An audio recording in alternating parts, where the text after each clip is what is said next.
Do you, Mr. McLeod, understand that the maximum penalty for the charge against you is 3 years in prison and or $1,000 fine? I don't understand the charges. I Mr. understand. McLeod is in contempt of court taken into custody. Really? That's it. Protecting my rights is what. Do you understand your right to a lawyer, including a court-appointed lawyer? I understand that. Okay. And do you wish to represent yourself instead of having an attorney? Yeah, I'm here by special appearance, and I will be representing myself. Okay. I'm required by law before I accept that waiver to do a couple things. One, advise you of the maximum penalties that you could face for the charges that you're in my court for.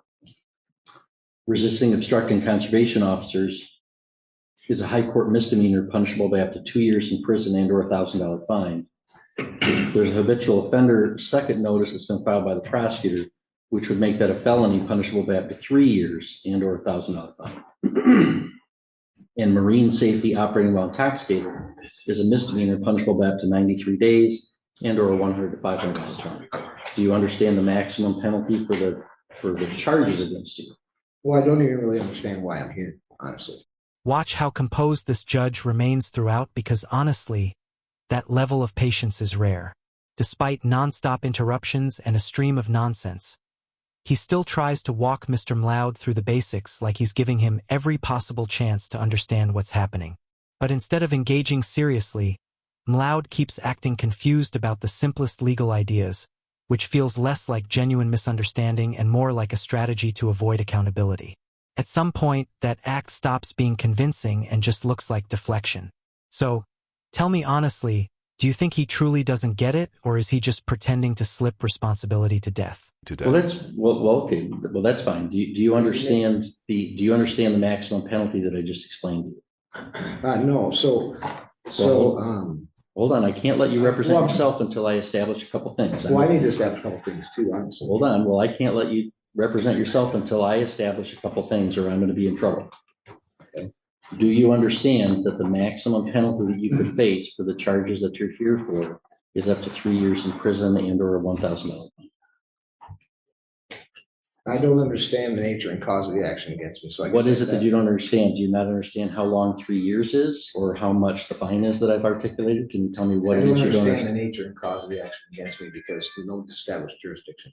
That's not what I'm asking you right now. Well, I'll let you place whatever objections you want on the record, Mr. McLeod. I promise you that. Okay. Can we just go one step at a time? So do you understand the maximum penalty that you could face if you're convicted as charged? 3 years in prison or $1,000 fine? Well, I have another question because the statutory jurisdiction doesn't exist under the Constitution. So in order for me to defend myself, could you please tell me where the published rules of conduct are for criminal statutory jurisdiction, or where I can find the nature and cause of this jurisdiction, or how this information exists? No, I don't even understand what you're asking. So you're saying this is a statutory jurisdiction under what? The statutes of Michigan, correct? Mr. McLeod, I've told you what my jurisdiction is.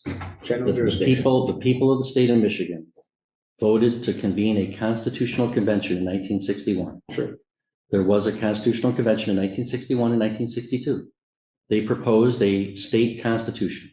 The voters of the state of Michigan ratified that in 1963. Article 6 establishes the judicial power. And the circuit court is a court under that judicial power of Article 6 of the state constitution. And so you're here in my court. I have subject matter jurisdiction over those crimes. I have personal jurisdiction over you because you've been alleged to have committed them in our county. That's my jurisdiction. So Mr. McLeod, you want to represent yourself? Do you understand the maximum penalty that you could face of 3 years in prison and or $1,000 fine? 1 second. I can see why his attorney withdrew.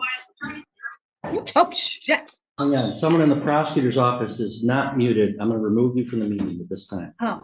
Prosecutor's office is generally allowed to attend to observe.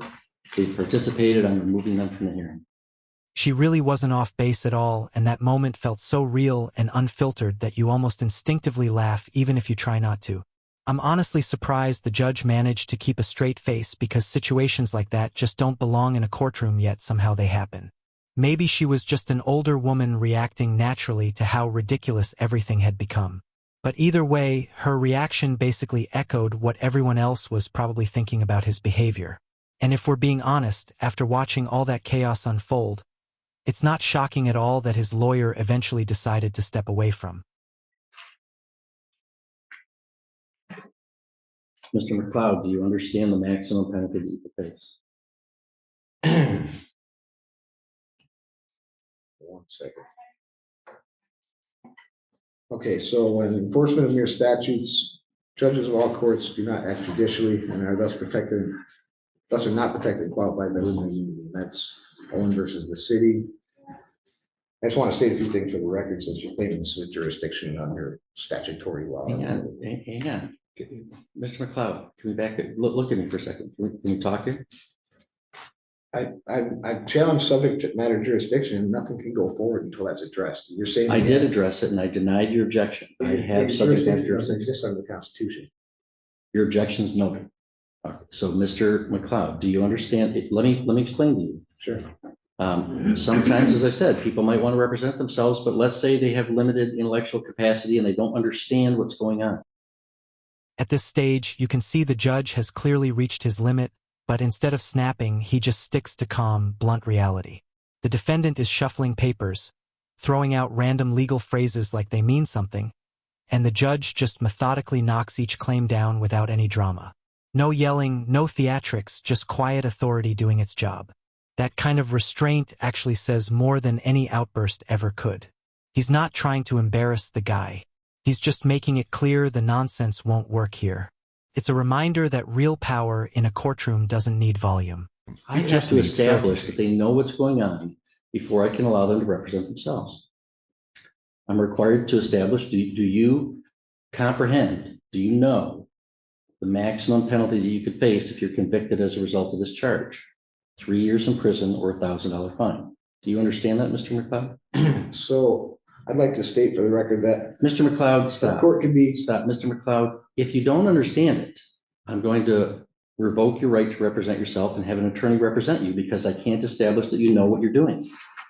So do you know the maximum penalty that you would face? I've challenged this court's jurisdiction. You haven't established it yet. You said you have a statutory jurisdiction, which doesn't exist under the Constitution. I'm trying to figure out where I stand with this. So I can't answer any of your questions until you answer some of mine. That's not how it works. Are you refusing to answer my question? No, I'm Then answer it. Do you understand the maximum penalty that you face for this charge?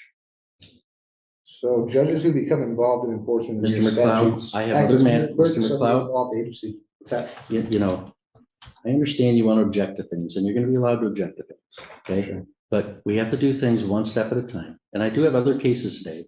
I'm not going to entertain this for like a whole hour. I've got other cases going on.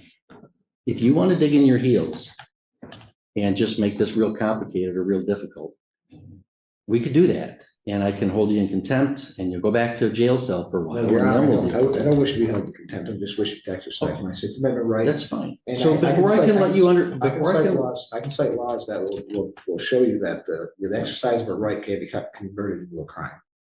I'm trying to understand the nature and cause of the action against me. You're not clarifying it enough to where I can comprehend it, as you say. you comprehend the maximum penalty that you would face. I'm not answering any of those questions until you establish that this is a court of the Constitution, has jurisdiction under these jurisdictions. I established it. I told you. You might think I'm wrong and you can appeal. There's no such thing as a statutory jurisdiction. Mr. McLeod, let me make this simple for you. Do you ever watch, let me make this simple for you. Sure. I'm going to ask you this question one more time. One more time. Okay. Two things are going to happen. You are either going to answer my question or I'm going to hold you summarily in contempt. And the court officer will bring you to a jail cell and we'll talk about it tomorrow. You understand that? So, Mr. McLeod, Mr. Mr. McLeod, two things are going to happen. You're going to answer my question or you're going to jail for summary contempt for not complying with the court's request. Do you, Mr. McLeod, understand that the maximum penalty for the charge against you is 3 years in prison and or $1,000 fine. I don't understand the charges. All right, Mr. McLeod is in accept the contempt of charges. court, taken into custody. Really? That's it. Protecting my rights is what you said last time. Sorry. This is. You guys are Follow following unconstitutional you're following orders. unlawful orders. It's not Not a constitutional good at all. thing. Mr. McLeod's in contempt, he's sentenced to 1 day.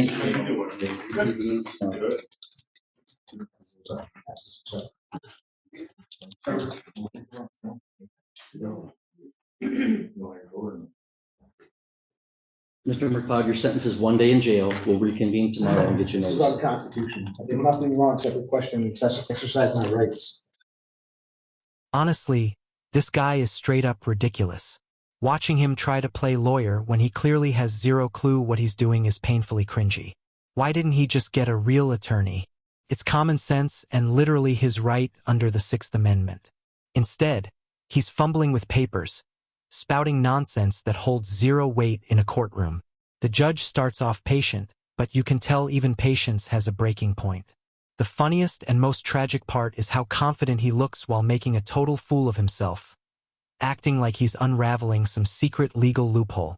Meanwhile, he's charged with assaulting a police officer, a serious felony, and he's wasting everyone's time while the judge methodically shuts down every ridiculous claim.